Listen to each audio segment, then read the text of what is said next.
हाँ जी, नमस्कार। कैसे हैं सब? मेहनत कर में आप सबका फिर से एक बार हार्दिक स्वागत है। और लास्ट लेक्चर में हम अकबर को पढ़ रहे थे। मेडाइवल हिस्ट्री के लेक्चर नंबर 19 पर अपन लोग पहुंच चुके हैं। अब हमने अकबर के उत्तर भारत के सारे युद्धों को बहुत अच्छे से पढ़ लिया है और आज हमें अकबर के दक्षिण भारत के युद्धों के बारे में पढ़ना है। तो फटाफट एक बार हम रिकॉल कर लेते हैं टोटल अकबर ने युद्ध कैसे कैसे लड़े। कॉपी पेन निकाल लीजिए, सारे डिस्टरबेंस को दूर करके और चुपचाप शांत दिमाग से मेरी बातों को समझिए, सुनिए और दिमाग में फिट कीजिए। देखो, इधर देखो सारे। सबसे पहले हम जानते हैं अकबर ने मालवा पर अटैक किया, मालवा को बाज बहादुर से जीता। उसके बाद नर्मदा घाटी वाला जो एरिया था गढ़कटंगा, इस पर अटैक किया और दुर्गावती से इसको जीता। उसके बाद इसका मेन फोकस रहा राजस्थान। राजस्थान में इसने अनेक एरियाओं को जीता। इसने मेवाड़ से इसका सबसे लंबा संघर्ष चला। इस बीच इसने बीकानेर जीता। उसके बाद जैसलमेर, सबसे जाके इसने समझौता करे, मारवाड़, डूंगरपुर, बांसवाड़ा। राजस्थान में 10 साल से यूं ही थोड़ी नहीं लग गए थे। मेड़ता, नागौर, जयपुर या आमेर, जोधपुर, ये सब राजस्थान में अकबर ने अपने अधीन करे थे। राजस्थान के बाद इसने मेन फोकस किया गुजरात। गुजरात में इसने मिर्जाओं को हराया। फिर उसके बाद इसने इस वाले एरिया से अफगानों को चित किया। ये वाला एरिया अफगानों के पास था। अफगानों में कौन था? दाऊद खान। इस वाले एरिया पर इसने कब्जा किया। जम्मू कश्मीर में इसने बीरबल को भेजा। जम्मू कश्मीर को मुगल सल्तनत में बीरबल ने मिला लिया। और इवन अकबर खुद गया और यहाँ पर हिंदुकुश पर्वत है जो अफगानिस्तान और पाकिस्तान के बॉर्डर पर है। यहीं पे एक जगह है काबुल, कंधार, काबुल, यहां तक अकबर जीत चुका था। अब अकबर का साम्राज्य देखिए, पूरा उत्तर भारत अकबर के पास था, पूरा उत्तर भारत। इस बीच यहां पर कई बार डिस्टरबेंसेस हुए, लेकिन 1590 से पहले अकबर ने यहां की सारी प्रॉब्लम को पूरी तरह सॉल्व कर दिया। और पूरे उत्तर भारत का इन दिनों अगर कोई सम्राट या सुल्तान या कोई बादशाह था तो वो था जलालुद्दीन मोहम्मद अकबर। जब उत्तर भारत से वो निश्चिंत हो गया तब उसने देखा कि अब बढ़ते हैं हम साउथ इंडिया की तरफ। और ये सारी युद्ध हम बहुत अच्छे से पढ़ चुके हैं, कैसे कैसे उसने जीता। अब जब वो 1590 तक इन सब से निपट गया, कब तक? 1590 तक। तब वो साउथ इंडिया की तरफ उसने अटैक करने शुरू करे, मतलब ये वाला पार्ट। ठीक है जी, आज अपने को ये वाला पढ़ना है, ऊपर वाले हम पढ़ चुके हैं। अब थोड़ा सा देखो दक्षिण भारत के बारे में समझो। पूरे मुस्लिम आक्रमणों में अगर सबसे पहले दक्षिण भारत पर किसी ने आक्रमण किया था तो वो था अलाउद्दीन खिलजी।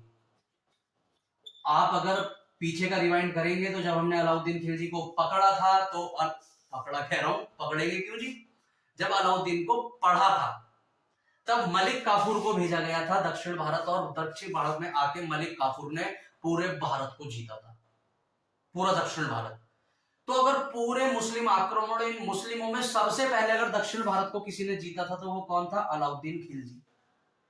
और अलाउद्दीन खिलजी ने इस एरिया को जीतने के बाद अपनी सल्तनत में मिला लिया था।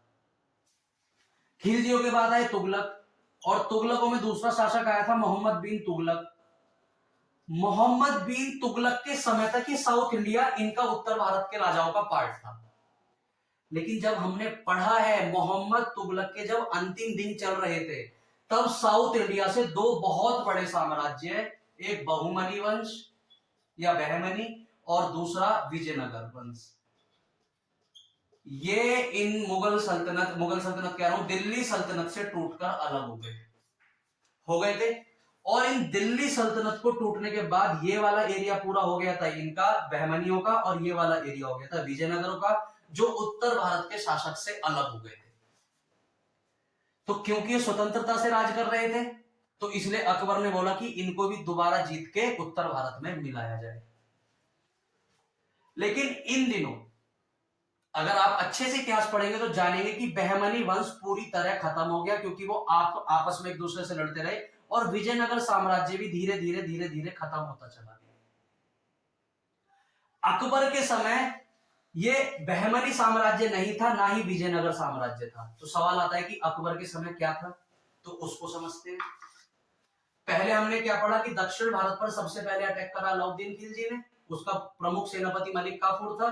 फिर मोहम्मद बिन तुगलक ने दक्षिण भारत को जीता था, लेकिन तुगलकों के बाद दक्षिण भारत इनसे दिल्ली सल्तनत से बिल्कुल स्वतंत्र हो गया था। तो अब उसके बाद अकबर दक्षिण भारत पर अटैक करना चाहता है। अटैक क्यों करना चाहता है वो मैं भी आगे पढ़ाऊंगा, लेकिन सबसे पहले आप दक्षिण भारत को समझो कि दक्षिण भारत में प्रमुख कौन कौन सी जगह थी अकबर के समय। देखो जी, ये पूरा महाराष्ट्र और ये वाला एरिया, ये ऊपर था अहमदनगर। अहमदनगर में ऊपर बिल्कुल जो ये अगर आप देखेंगे ये मध्य प्रदेश है आज का, ठीक है। मध्य प्रदेश से अगर कोई एरिया या कोई रियासत अपनी बाउंड्री बनाती थी तो वो थी सबसे पहले खानदेश। खानदेश को कहा जाता है कि दक्षिण भारत में एंट्री करने के लिए सबसे पहली जगह पड़ती थी खानदेश। ये अकबर को जीतनी है। इससे नीचे यहां पड़ता था अहमदनगर। इस अहमदनगर का आप बहुत नाम सुनेंगे। तो अहमदनगर कहां पड़ता था, आज के महाराष्ट्र में। इन्हीं के बीच में कहीं अभी आप आगे देखेंगे बरार का किला, आपने बहुत सुना होगा। बरार बरार बरार एक जगह है जो खानदेश और अहमदनगर के बीच में पड़ती थी। तो पहले तो अकबर को इनको जीतना है। अगर आप इससे नीचे आएंगे तो ये वाला एरिया था बीजापुर। ये वाला एरिया कौन सा था, बीजापुर। और अगर आप इसके साउथ में जाएंगे, यहां पर तेलंगाना और आंध्र प्रदेश वाली जगह, हैदराबाद वाली जगह, तो ये था गोलकुंडा। क्या था ये, गोलकुंडा। अकबर को मेनली इनको जीतना है। किस किसको, अहमदनगर, खानदेश, बीजापुर और गोलकुंडा, ठीक है। क्योंकि इससे ऊपर का उत्तर भारत पूरा अकबर अपने शासन में कर चुका है। अब मेनली उसको दक्षिण भारत की 4 बड़ी बड़ी रियासत जीतनी है, एक खानदेश, एक अहमदनगर, एक बीजापुर, एक गोलकुंडा, ठीक है जी। अब 1590 में जब अकबर फ्री होता है तो अकबर अपना पूरी तरह ध्यान लगा देता है नीचे दक्षिण भारत में, और सबसे पहले वो दक्षिण भारत के में अपने राजदूत भेजने शुरू करता है। तो अकबर के राजदूत इनके पास आते हैं, अहमदनगर के राजाओं के, बादशाहों के पास, बीजापुर के, गोलकुंडा, खानदेश, सबके पास, और बोलते हैं कि भैया अकबर ने संदेशा भेजा है कि पूरे उत्तर भारत को तो देखो वैसे भी जीत चुका है, और अभी आप भी उससे जाके समझौते कर लो, वरना वो दक्षिण भारत आएगा और आपको मारेगा। तो खानदेश समझ चुका था कि मेरी जो सीमा बनती है वो मालवा से बनती है, मध्य प्रदेश का आज का मालवा, और मालवा और खानदेश बिल्कुल एक दूसरे से बाउंड्री बना रहे हैं। और मालवा पे ऑलरेडी अकबर आके बैठ चुका था, क्योंकि मालवा कौन जीत चुका था बहुत पहले, अकबर। खानदेश वाली जो रियासत थी वो जानती थी कि हम चाह के भी अकबर से नहीं लड़ सकते। तो खानदेश का जो शासक था उसने क्या करा, अकबर के इस तोहफे को कबूल कर लिया और बोला ठीक है, हम अकबर से समझौता करने के लिए तैयार हैं। लेकिन अहमदनगर, बीजापुर और गोलकुंडा, इन तीनों ने कसम खा ली हम मरना मर जाएंगे लेकिन अकबर से समझौते नहीं करेंगे। और तो और जो अकबर का राजदूत इनसे समझौता करने के लिए आया था, अहमदनगर के शासक ने बहुत ज्यादा उसकी बेइज्जती करी। उन दिनों देखो अहमदनगर में बैठा था, अहमदनगर में उन दिनों था बुरहान नाम का शासक, बुरहान निजाम शाह। इसका पूरा नाम क्या था, निजाम शाह, ठीक है। और बीजापुर में आदिल शाह। बीजापुर में कौन बैठा था, आदिल शाह। अगर आप शिवाजी को जब हम अभी आगे पढ़ेंगे तब हम देखेंगे कि शिवाजी के सामने सबसे बड़ी समस्या थी निजाम शाह, आदिल शाह और कुतुब शाह। तो निजाम शाह कौन से एरिया में है, अहमदनगर वाले में, और आदिल शाह कौन से एरिया में है, बीजापुर वाले में। और ये नीचे वाला एरिया था, यहाँ पर थे कुतुब शाही। मतलब ये वंश थे, जैसे मुगल वंश वैसे ही कुतुब शाही एक वंश है, वैसे ही आदिल शाही एक वंश है, वैसे ही निजाम शाही एक वंश है, ठीक है। तो उन दिनों अहमदनगर का शासक था बुरहान निजाम शाह और बीजापुर का शासक था आदिल शाह द्वितीय, आदिल शाह सेकंड। इन दोनों ने मिलके अकबर के राजदूत को अपमानित कर दिया। हम करेंगे अकबर की स्वाधीनता स्वीकार नहीं करेंगे, हम स्वतंत्र हैं, हम अकबर को अपना बादशाह नहीं मानते। राजदूत ऊपर गया अकबर के पास कि चाचा, नीचे गए थे तो अहमदनगर के शासक ने और बीजापुर के शासक ने हमारे समझौते को स्वीकार ही नहीं किया, खानदेश मान लिया। तो अकबर ने बोला अच्छा। तो अकबर ने एक पार्टी रखी, आज रात का सीन बना के। 4 बज गए लेकिन पार्टी अभी बाकी। और अकबर ने बोला भाई सबको इनविटेशन है, आ जाओ। अकबर ने बोला सबको पार्टी है, अरे दारू मुर्गा दबा के चलेगा, सारे लोग आ जाओ। लेकिन अकबर ने पहले बता दिया था ये पार्टी इसलिए मैं रख रहा हूं क्योंकि मैं तुमसे बात करूंगा कि तुम मुझसे समझौता कर लो। और क्या लड़ना, देखो पूरे उत्तर भारत को मैंने बांध लिया है अपनी मुट्ठी में, बड़े से बड़े शासक थे, सबको मार काट के रद्द कर दिया है। तुम भी नहीं पिटना चाहते तो चुपचाप मेरी स्वाधीनता स्वीकार कर लो, और अगर लड़ना चाहते हो तो बताओ। लड़ना चाहते हो तो मैं अपनी आर्मी लेके आऊं, तब तुम्हें सबक सिखाऊं। अहमदनगर के और बीजापुर के शासक ने कसम खा ली कि मरना मर जाएंगे लेकिन अकबर की स्वाधीनता स्वीकार नहीं करेंगे। अब अकबर को आ गया गुस्सा। ये समय था 1590 का। करते करते करते करते 1595 आ गया। अकबर अभी इनको प्यार से समझाने की गोली देते हैं ना, प्यार से गोली, मीठी गोली, खट्टी गोली, ऐसे समझाने की कोशिश कर रहा है लेकिन ये मान नहीं रहे। अब 1595 में क्या होता है कि बेचारा बुरहान निजाम शाह मर गया, तो अहमदनगर का जो शासक था वो क्या हो गया, मर गया। और इसका जो बेटा था वो था बड़ा छोटा। अकबर को मिल गया मौका कि अहमदनगर का जो शासक है वो मर चुका है और उसका बेटा भी छोटा है। बेटा छोटा है, लड़ पाएगा नहीं, आक्रमण कर दो। ठीक है, तो जो ये बुरहान निजाम शाह की जब मृत्यु हुई तो इसकी बहन थी, इसकी बहन का नाम था चांद बीबी। क्या नाम था जी, चांद बीबी। जब इसका अंतिम संस्कार हुआ तो पहले बीजापुर में रहती थी, तो बीजापुर से वो अहमदनगर आई अपने भाई का अंतिम संस्कार करने। और जब अंतिम संस्कार करने आई तब उसने देखा कि यार मेरा भाई का जो बेटा है वो तो बहुत छोटा है, वो तो शासन चला नहीं पाएगा, अहमदनगर को बचा नहीं पाएगा, मुगलों से हम पे खतरा है। तो वो एक ऐलान करती है कि जब तक मेरे भाई का बेटा छोटा है तब तक पूरे अहमदनगर की सुरक्षा मैं करूंगी। अकबर ने बोला भाई कोई भी करो, अपने को तो इसको दिल्ली पूरा मुगल सल्तनत में मिलाना है।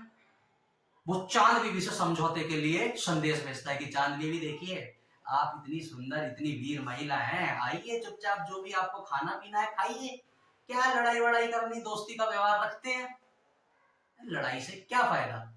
लेकिन चांद बीबी गुरूर की भरी हुई, ये बहादुर नारी कि जो होगा देखा जाएगा, मेरे भाई ने तेरे को अपना राजा नहीं माना था, मैं कैसे मानूंगी। अकबर ने बोला यार ये तो आड़िया तो ले रही हो हमें, हम प्यार से बात कर रहे हैं, वो हर्रा रही है उधर से। तब अकबर अपने बेटे अब्दुल रहीम और अब्दुल रहीम का बेटा मुराद, इन दोनों को जिम्मेदारी देता है कि तुम जाओ और अहमदनगर पर आक्रमण करो। तो दक्षिण भारत जीतने की जिम्मेदारी किसको दी जाती है, अब्दुल रहीम और अब्दुल रहीम के बेटे मुराद को। ये आके खान देश पे अटैक इसलिए नहीं करते क्योंकि खान देश तो भाई शुरुआत में मान लेता है कि हमने अकबर को अपना राजा मान लिया है। लेकिन जब ये आ रहे होते हैं तो मैंने तुम्हें बताया जब भी आपको उत्तर भारत से आना है तो खानदेश एंट्री गेट है, आपको खानदेश क्रॉस करना ही पड़ेगा। तो खानदेश के राजा को पहले ही संदेशा भिजवा दिया गया कि उत्तर भारत से हम आ रहे हैं अपनी आर्मी लेके, खानदेश में हमारे रुकने की व्यवस्था करी जाएगी, पंडाल लगाया जाए, पूरा ऑर्केस्ट्रा का जुगाड़ किया जाए, मदिरा बुलाई जाए हमारे लिए, हाथियों का नाच, घोड़ियों का नाच, लड़कियों का नाच किया जाए, और उसके बाद तरोताजा होके हम अहमदनगर पर अटैक करेंगे। खानदेश के राजा की क्या औकात जो अकबर के ऑर्डर को वो तरह से भी तौहीन कर दे, नहीं कर सकता था। उसने सारी व्यवस्था कर दी, सारी व्यवस्था कर दी। अब उनका नेक्स्ट टारगेट था कि खानदेश में आराम करके और फिर पूरे तरोताजा होने के बाद अहमदनगर पर अटैक करना। किसका, अब्दुल रहीम और मुराद का। और अहमदनगर की उन दिनों जिम्मेदारी कौन लेके बैठ गई थी, चांद बीबी। चांद बीबी को ये बात पता चलती है कि अब्दुल रहीम और उसका बेटा मुराद बहुत भारी आर्मी लेके अहमदनगर पर आक्रमण करने आ रहे हैं। चांद बीबी कुछ नहीं करती, अपने किले के दरवाजों को कर लेती है बंद, और जो छोटा बेटा होता है उसका, बुरहान निजाम शाह का, उसको किले के अंदर रख के किले के दरवाजे बंद कर लेती है और 4 महीने तक किले के दरवाजे नहीं खोलती। लेकिन अब्दुल रहीम 4 महीने तक किले के चारों तरफ घेराबंदी करके बैठ जाता है। जब चांद बीबी देखती है कि अब तो किले के दरवाजे खोलने पड़ेंगे क्योंकि अनाज पानी सब खत्म हो गया है, तो एक बहुत ही तगड़ी इनमें जंग होती है। किस किस में, अब्दुल रहीम और चांद बीबी। और जब चांद बीबी देखती है कि पार अब नहीं पड़ेगी, मैं अब्दुल रहीम से नहीं जीत पाऊंगी, तब ये जाके चांद बीबी समझौते के लिए तैयार हो जाती है। और समझौते के तहत ये क्या करती है, जो बरार वाली जगह होती है, ये बरार वाली जो जगह होती है पूरी की पूरी दे देती है अकबर को। तो अकबर ने बोल दिया ठीक है, बरार का किला हमें मिल गया, अभी इससे ज्यादा हमें नहीं चाहिए, क्योंकि एक साथ अगर ज्यादा मांगेंगे तो प्रॉब्लम हो जाएगी। अगर हमें बिना आक्रमण किए बरार मिल रहा है तो बरार का किला लेके ही हम खुश हो जाते हैं। तो चांद बीबी ने जब देखा कि अभी हालात हमारे फेवर में नहीं है, तो उसने अकबर की आर्मी को क्या दे दिया, बरार। ठीक है, और बरार लेके ये अब्दुल रहीम वापस लौट गया ऊपर। लेकिन जब अकबर यहां पर आके, बरार वाला एरिया अकबर का हो गया, अकबर ने अपने लोग यहां पर बिठा दिए। ये बात पसंद नहीं आ रही थी अहमदनगर, बीजापुर और गोलकुंडा के लोगों को, बाकियों के, क्योंकि उनको पता था कि अकबर हमारे बीच में आके बैठ गया है और धीरे धीरे धीरे धीरे वो इधर जगह जीतेगा, इधर जीतेगा, इधर जीतेगा और अपना साम्राज्य बड़ा करता चला जाएगा और इससे हमें दिक्कत हो जाएगी। ये बात है 1596 की, ये बात है 1596 की। तो 1596 में अकबर से दोबारा ये बरार जीतने के लिए बीजापुर, गोलकुंडा और अहमदनगर की आर्मी एक त्रिगुट सेना बनाती है। तीनों मिलके अपनी एक आर्मी बनाते हैं बड़ी सी, और वो आर्मी मिलके लड़ेगी बरार में जो अकबर की आर्मी बैठी है उससे। क्यों लड़ेगी, क्योंकि वो दक्षिण भारत से अकबर को खदेड़ना चाहते हैं। तो ये बात हो 1596 में क्या होता है कि बीजापुर, गोलकुंडा और अहमदनगर के जो भी बादशाह, इवन चांद बीबी भी, चांद बीबी पहले समझौता कर चुकी है, लेकिन फिर दोबारा, हालांकि चांद बीबी यहां चाहती नहीं थी कि मैं अकबर से दोबारा लड़ाई लड़ूं, लेकिन बीजापुर, गोलकुंडा और अहमदनगर के खुद लोगों ने इतना ज्यादा चांद बीबी पर दबाव डाला कि उसको दोबारा युद्ध लड़ने के लिए इनके साथ शामिल होना पड़ा। अब जब ये तीनों मिलकर बरार पे अकबर की आर्मी से लड़ाई करते हैं, तो यहां पर अकबर की आर्मी से 3 गुना ज्यादा आर्मी होती है इनकी। लेकिन अकबर दिमाग का बड़ा शातिर था, वो छापामार युद्ध लड़ा करता था। और इसमें भी क्योंकि अकबर का जीवन में किस्मत ने बहुत ही साथ दिया, यहां एक बार फिर अकबर की किस्मत चमकी और बरार की छोटी सी आर्मी की, अकबर की आर्मी ने इन तीनों की आर्मियों को हरा दिया। जब इन्हें लगा कि हम हार रहे हैं तो ये तीनों भाग गए और फिर बेचारी पकड़ में आ गई चांद बीबी। चांद बीबी ने बोला जी देखो, मैं तो लड़ ही नहीं रही थी, मुझे तो इनसे संगठन बनाने पे मजबूर होना पड़ा और जब पिटने की बारी आई तो छोड़ के भाग गए। तो अकबर ने बोला ठीक है, कोई बात नहीं, हम दोबारा तुमसे समझौता कर ले। तो चांद बीबी ने दोबारा अकबर से समझौता कर लिया था और फाइनली ये पूरा अहमदनगर, पूरा का पूरा अहमदनगर अकबर को मिल गया। तो अहमदनगर किससे छीना गया, चांद बीबी से। अब बात आती है बीजापुर की। बीजापुर को देखो, गोलकुंडा ने बिना लड़े सरेंडर कर दिया था, खानदेश ने बिना लड़े सरेंडर कर दिया था। अहमदनगर का हमने समझ लिया, अभी हम बीजापुर की और समझते हैं। बीजापुर का शासक था आदिल शाह। कौन था, आदिल शाह द्वितीय। ठीक है, इस आदिल शाह की क्लियर एक पॉलिसी थी कि हम अकबर से हाथ नहीं मिलाएंगे, लेकिन ये भी अब जान चुका था कि अहमदनगर में आके बैठ गया है अकबर, खानदेश उसके साथ है, पूरा उत्तर भारत उसके साथ है, मैं चाह के भी उससे नहीं लड़ पाऊंगा। तो धीरे धीरे धीरे धीरे आदिल शाह में भी जब दिमाग आना शुरू हुआ, देखिए कई बार बहादुरी और बेवकूफी में बड़ी एक छोटी सी लाइन होती है, उसके बीच में, बहादुरी और बेवकूफी के बीच में, जो हम कई बार पहचानने में क्या कर जाते हैं, गड़बड़ी कर जाते हैं। जैसे सामने 10 लड़के आपको पीटने आए और आप उनसे बिना सोचे समझे भिड़ रहे हो, अब आप इसको बहादुरी बोलोगे या बेवकूफी बोलोगे? आपके लिए भले ही इस उम्र में ये बहादुरी हो सकती है, लेकिन आप एक्चुअल में देखोगे बेवकूफी है। सामने 10 लड़के हैं, एक एक भी अगर कोक में आपका घूसा झांगेगा ना तो पूरा शरीर झंग जाएगा आपका। तो बहादुरी और बेवकूफी में बड़ी छोटी सी लाइन होती है, पतली, बहुत पतली सीमा रेखा होती है, जिसको हम नहीं समझ पाते। शुरू में आदिल शाह इस चीज को नहीं समझ पा रहा था कि भाई पूरा साम्राज्य अकबर का हो चुका है, मैं अकेला कैसे लड़ूंगा। लेकिन वही समय के साथ सबको अकल आती है, बाद में जाके बीजापुर के शासक को भी अकल आ गई कि भाई अकबर से अब लड़ा नहीं जा सकता।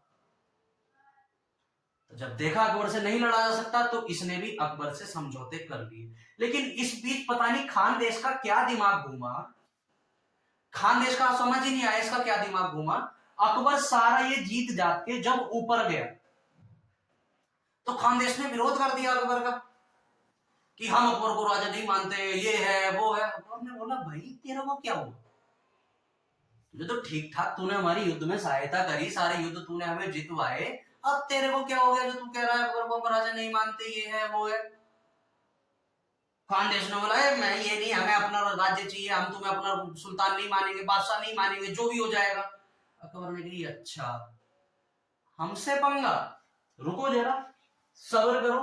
खानदेश का उन दिनों अगर कोई सबसे मजबूत किला था तो वो था असीरगढ़ का किला। कौन सा किला? असीरगढ़ का किला। अकबर ने बोला खानदेश को जाके, खानदेश जाते हैं और असीरगढ़ का किला जीतते हैं। ये बात थी 1601 की। अकबर खानदेश आता है, खानदेश में मारकाट मचाता है और खानदेश का जो सबसे मजबूत किला होता है असीरगढ़ का किला, उसको 1601 में जीत लेता है। खुद आता है इसको जीतने और पूरे दक्षिण भारत का सबसे मजबूत किला भी अब आ जाता है अकबर के पास। हालांकि ये 1601 में जैसे ही नीचे आता है, ऊपर उधर जहांगीर अपने बाप पे विरोध कर देता है। अब देखो ना, ये राजा बना था 1556 में अकबर, 1601 चल गया है। अब तू ही राजा बैठा रहेगा तो तेरा बेटा बुढ़ौती में राजा बनेगा। उधर शाह जहांगीर को चढ़ा दिया गया कि अबे तेरा बाप गद्दी पे से हट ही नहीं रहा है, तो जब बूढ़ा हो जाएगा तब बैठेगा। अबे नौजवानी में गद्दी पे बैठ, सुंदर सुंदर महिलाएं तेरी तरफ आकर्षित होंगी। जहांगीर ने बोला यार सही तो कह रहे हो, पापा को यार जीवन भर 100 साल हो गए, पापा गद्दी पे से हट ही नहीं दे रहे, 200-500 साल हो गए। उसको जब भड़का दिया जाता है तो जब ये 1601 में इधर अकबर आया होता है तो उधर जहांगीर अपने पिताजी का, अपने बादशाह का, अपने पापा का विरोध कर देता है। तो अकबर 1601 में यहां से वापस चला जाता है उत्तर भारत और जहांगीर को समझाने की कोशिश करता है। हालांकि वो जहांगीर को नहीं समझा पाता और 1605 में, कब? 1605 में। अच्छा इससे पहले क्या होता है, जब 1601 में, एक चीज और सुनो, 1601 में जब अकबर दक्षिण भारत आता है तो उसको पता चलता है कि उत्तर भारत में भाई बाकी सारी चीजें ठीक है लेकिन अपना ही बेटा काम खराब कर रहा है। तो मैंने तुम्हें बताया था अकबर के 9 रत्न में से एक थे अबू फजल। कौन थे? अबू फजल। काफी सुलझे हुए इंसान, काफी समझदार इंसान। अकबर को भरोसा था कि मैं अबू फजल को भेजता हूं जहांगीर के पास और जहांगीर उसको समझा देंगे कि भाई बाप है, बाप का विरोध नहीं करते। अब देख वैसे ही बूढ़ा हो लिया है, थोड़े बहुत दिन में लुढ़क लेगा, वरना तेरे को ये क्यों टेंशन ले रहा है, क्यों बाप का विरोध कर रहा है, पकड़ेगा तो मारेगा और कोई फायदा नहीं है। तो ये बेचारे अबू फजल समझाने गए जहांगीर को। अब जहांगीर इतना खार खाया बैठा था क्योंकि उसको चढ़ा दिया गया था बहुत बुरी तरह, वो इतनी खार खाया बैठा था कि नहीं पापा हट के नहीं दे रहे हैं।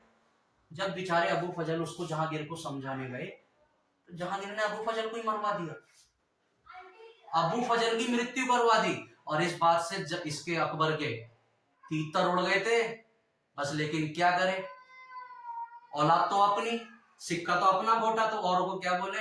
हालांकि जहांगीर को दंड भी दिए गए लेकिन उसके बाद उसको छोड़ दिया गया। लेकिन करते करते करते करते ये वो समय था कि अकबर अपने दिन गिनने शुरू कर दिए क्योंकि अकबर अब बूढ़ा हो चुका था, है ना। एक बार उसका विरोध उसके बेटे ने करा, जहांगीर ने, और जहांगीर के बाद से हर बेटे ने अपने बाप का विरोध किया। अभी हम आगे पढ़ेंगे, शाहजहां विरोध कर देगा जहांगीर का, उसके बाद हम औरंगजेब को पढ़ेंगे, औरंगजेब विरोध कर देगा अपने भाइयों का और उसका। अब हम ये एक दूसरे का विरोध अपने बाप का करते जाएंगे। अब जहांगीर हमारा शुरू होगा। जहांगीर में तो हम देखेंगे जी होए होए नूरे जहां, अनारकली, जगत गोसाई, पागल था वो तो अय्याशी में, उसके बारे में पढ़ेंगे। तो ये अकबर की दक्षिण भारत नीति थी जो उसने खानदेश, अहमदनगर, बीजापुर और गोलकुंडा को भी मुगल सल्तनत में मिलाया था पहली बार। 1601 में जहांगीर उसका विरोध करता है, अबू फजल को समझाने के लिए भेजा जाता है। अबू फजल जब उसको समझाने जाते हैं तो जहांगीर उसकी मृत्यु करवा देता है। उसके बाद 1605 में आप जानते हैं अकबर की मौत किससे हुई थी? डायरिया के कारण। किसके कारण जी? डायरिया, दस्त लग जाने के कारण। आप देखिए पूरे भारत का सबसे महान मुगले बादशाह दस्त लगने से मर गया। क्योंकि उन दिनों भाई यही बीमारी होती थी, आज थोड़ी ना कि ये कपार फूटा पड़ा है, किसी गौ टूट गया, किसी के हाथ पैर टूट गए, किसी की उंगली चटक गई, किसी को कैंसर हो गया, कोई कुछ है, खांसी बुखार टीबी। उस समय लोग बताओ लूज मोशन से मर गया था। तो 1605 में, कब जी? 1605 में अकबर की हो गई मृत्यु। लेकिन आप देखिए, जिस समय अकबर गद्दी पर बैठा था, दिल्ली और आगरा उसके हाथ से निकल चुके थे, कुछ नहीं बचा था अकबर के पास। और जब अकबर गया तब पूरे समस्त भारत को मुगल सल्तनत में जोड़ के गया था। इसलिए अकबर इतना महान राजा था। हमें भी 7 क्लास लगी है अकबर को समझने में, और अकबर के बारे में हमने एक एक चीज को बहुत अच्छे से समझा है।